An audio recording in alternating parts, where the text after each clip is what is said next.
మంచిర్యాల జిల్లా బెల్లంపల్లి మున్సిపాలిటీ 7వ వార్డు నుంచి కాంగ్రెస్ పార్టీ తరపున పోటీ చేస్తున్న దావా స్వాతి రమేష్ బాబుకు వార్డు సభ్యుల నుంచి అనూహ్య స్పందన వస్తోంది. పదవి లేనప్పుడే దావా రమేష్ వార్డులో చాలా సమస్యలు తీర్చాడని, ఇప్పుడు కౌన్సిలర్ గా రమేష్ భార్య స్వాతిని గెలిపిస్తే పూర్తి స్థాయిలో 7వ వార్డును అభివృద్ధి చేస్తారని డివిజన్ వాసులు ధీమా వ్యక్తం చేస్తున్నారు. తనని గెలిపిస్తే వార్డు అభివృద్ధి చేస్తానంటున్న దావా స్వాతి రమేష్ బాబులతో మా correspondent Raju Patel face to face.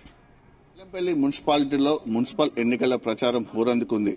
Bellampalli మున్సిపాలిటీలోని 7వ వార్డు నుంచి కౌన్సిలర్ అభ్యర్థిగా కాంగ్రెస్ పార్టీ నుంచి పోటీ చేస్తున్నారు అటు దావా స్వాతి రమేష్ బాబు. వారికి ప్రజలు కూడా పెద్ద ఎత్తున 7వ వార్డు డివిజన్ పట్టం కడుతున్నారు. సో గతంలో చేసినటువంటి అభివృద్ధి ఏది లేదని, తమని గెలిపిస్తే పూర్తి స్థాయిలో 7వ డివిజన్ అభివృద్ధి చేస్తామంటున్నటువంటి దావా స్వాతి రమేష్ బాబు ప్రస్తుతం మనతో ఉన్నారు. సో ప్రధానంగా మీ డివిజన్ సంబంధించినటువంటి సమస్యలు ఏవి ఉన్నాయి, వాటిని మీరు ఏ విధంగా పరిష్కరించగలరు, ప్రజలకు ఎలాంటి హామీ ఇస్తున్నారు? మాకు మా 7వ వార్డులో స్ట్రీట్ సమస్య అంటే స్ట్రీట్ వీధులు కానీ, వీధి లైట్లు కానీ, రోడ్ల సమస్యలు, నీటి సమస్యలు ఇవన్నీ ఉన్నాయి. మా వారు కూడా ఇంతకు ముందు ఏ పదవిలో లేకున్నా కూడా ఆయన తన వంతు సాయంగా ఇందిరమ్మ ఇల్లు పెంచారు, ఉద్యోగాలు లేని వాళ్ళకి ఉపాధి కలిగించారు, ఒక్క రూపాయి కూడా ఆశించకుండా బోర్వెల్స్ వేయించారు. ఇట్లా పదవిలో లేనప్పుడే ఆయన వంతుగా ఆయన చేసుకుంటూ వచ్చారు. మేము ఎలాంటి పదవి కోసం కూడా ఆశించడం లేదు. మేము ఎక్కడున్నా కూడా ప్రజల్లోనే ఉంటాము, ప్రజల కోసమనే ఉంటాము, ప్రజలతోనే ఉంటాము. అలాగే మేము గెలిచినట్టయితే మేము గెలిచినట్టయితే మా వంతు సాయంగా వినోద్ సార్ తరఫు నుంచి వెళ్ళి రోడ్లు వేపిస్తాము, స్ట్రీట్ లైట్లు కానీ, బోర్వెల్స్ కానీ, నీటి సమస్య ఏదున్నా కూడా, డ్రైనేజ్ క్లీనింగ్స్ కానీ అన్నీ కూడా మేము మా వంతు నుంచి మేము క్లియర్ చేసుకుంటూ వస్తాము. అంతేకాదు ప్రజలకి అందుబాటులో ఉంటాము. ఎలాంటి సమస్య ఉన్నా ముందు మేము ఉంటాము. అన్ని సమస్యలను కూడా ఎమ్మెల్యే సార్ వరకు మేము తీసుకుపోతామని మేము హామీ ఇస్తున్నాం. అంటే ప్రతి ఒక్క క్యాండిడేట్ కూడా ఇదే చెప్తారమ్మా, సో గెలిచిన తర్వాత మారుతారనేటువంటి కామెంట్ జరుగుతుంటుంది. అట్లా కాకుండా మీరు మీ నిత్యం ప్రజల మధ్య అందుబాటులో ఉండే అవకాశం ఏమైనా ఉంటుందా? ఎక్కడో ఉండి ఎప్పుడో కలుస్తాం చేస్తామనే అవకాశం ఏమైనా ఉంటుందా? మీరు ఎలా కొత్తదనంగా ఒకవేళ కౌన్సిలర్ అభ్యర్థి అయితే ప్రజలు ఏ విధంగా చేరువ అవుతారు? మేము ఇంతకు ముందే మీకు తెలుసు, ఆయన ఎలాంటి పదవిలు లేకున్నా ప్రజలందరికీ బెల్లంపల్లిలో అందరికీ కూడా తెలుసు. సుభాష్ నగర్ బస్తీలోనే కాదు, బెల్లంపల్లి పట్టణంలో ఉన్న వాళ్ళందరికీ కూడా దావా రమేష్ బాబు గారు అంటే ఏంటో అందరికీ తెలుసు.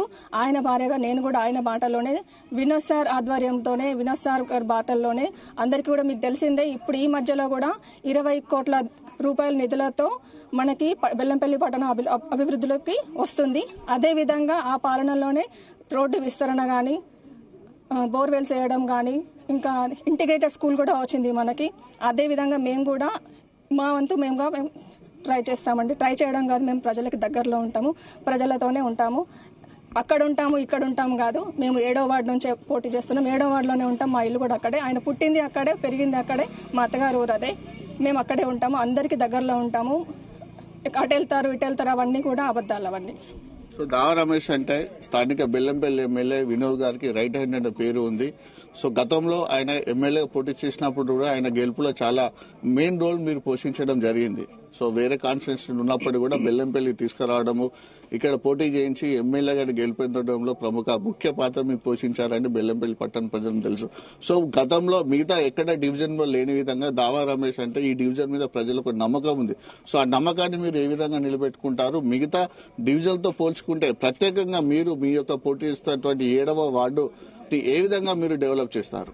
తప్పకుండా ముందుగా మా ఎమ్మెల్యే గారికి నా తరపున మమ్మల్ని నమ్మి 7వ వార్డు టికెట్ కాంగ్రెస్ పార్టీ నుండి మా భార్యకి ఇచ్చినందుకు ఆయనకు ప్రత్యేక ధన్యవాదాలు తెలుపుకుంటూ, ప్రజలకు ఎల్లవేళలా నేను అందుబాటులో ఉంటూ, ఆయన అడుగుబాటల్లో ఎమ్మెల్యే గారి అడుగుబాటల్లో నడుస్తూ, నేను ఆయన చెప్పిన తూచా తప్పకుండా పాటిస్తూ, ప్రజలకి ఏ ఆపద ఉన్నా ముందుంటూ, నేను ప్రతి సంక్షేమ పథకాన్ని ప్రజలకు చేరవేస్తూ, ఇక్కడ 7వ వార్డు ప్రజలకు కూడా అందుబాటులో ఒక ఇంటి వార్డులో ఉంటూ, మా భార్యను తన ఇంటి ప్రతి ఒక్క ఇంటికి ఆడపడుచుల దగ్గర ఉంచుతూ, నేను ప్రతి మంచికి కానీ చెడుకు కానీ అందుబాటులో ఉంటానని హామీ ఇస్తున్నాను ఈ సందర్భంగా మీ ముందుగా. అలానే ఎమ్మెల్యే గారంటే నాకు ఒక ప్రత్యేకమైన అభిమానం ఉంది. ఆయన కూడా నన్ను అంతే అభిమానిస్తారు. ఆయన మాట కూడా ఎప్పుడు నేను తీయకుండా ఉంటాను ప్రతి విషయంలో కూడా. ఆయనకు కూడా తెలుసు నా మీద నమ్మకం ఏంటన్నది. అదే నమ్మకంతో నాకు టికెట్ ఇచ్చారు. గెలిచి నేను ఆయనకు తప్పకుండా నా వంతుగా నేను నిరూపించుకుని ఆయనకు కలుస్తాను. సో అంటే 7వ వార్డు నుంచి పోటీ చేస్తున్నటువంటి కాంగ్రెస్ పార్టీ అభ్యర్థి అయినటువంటి దావా స్వాతి రమేష్ బాబులు ఒక మాటల్లో మనం విన్నారు. ఎందుకంటే మిగతా డివిజన్ లో ఉన్నటువంటి హోప్ ఈ డివిజన్ లో ఎక్కువగా ఉంటుందని చెప్పవచ్చు. ఎందుకంటే దావా రమేష్ బాబు అంటే ఇక్కడ ఉన్నటువంటి స్థానిక ఎమ్మెల్యే వినోద్ గారికి అత్యంత సన్నిహిత రైట్ హ్యాండ్ గా పేరు ఉంది. ఎందుకంటే సో తను కూడా గెలుపుకు చాలా అవకాశాలు ఉన్నాయంటే ఒకవేళ కనుక గెలిపిస్తే బెల్లంపల్లిలో ఉన్నటువంటి మిగతా అన్ని వార్డులో కంటే 7వ డివిజన్ ని అత్యంత సుందరికంగా తీర్చిదిద్దడం పాటు ఇక్కడ ఉన్నటువంటి ప్రజల అందరి సమస్యలు కూడా ఖచ్చితంగా పరిష్కారం ఇస్తామనే హామీ అయితే చెప్తున్నారు.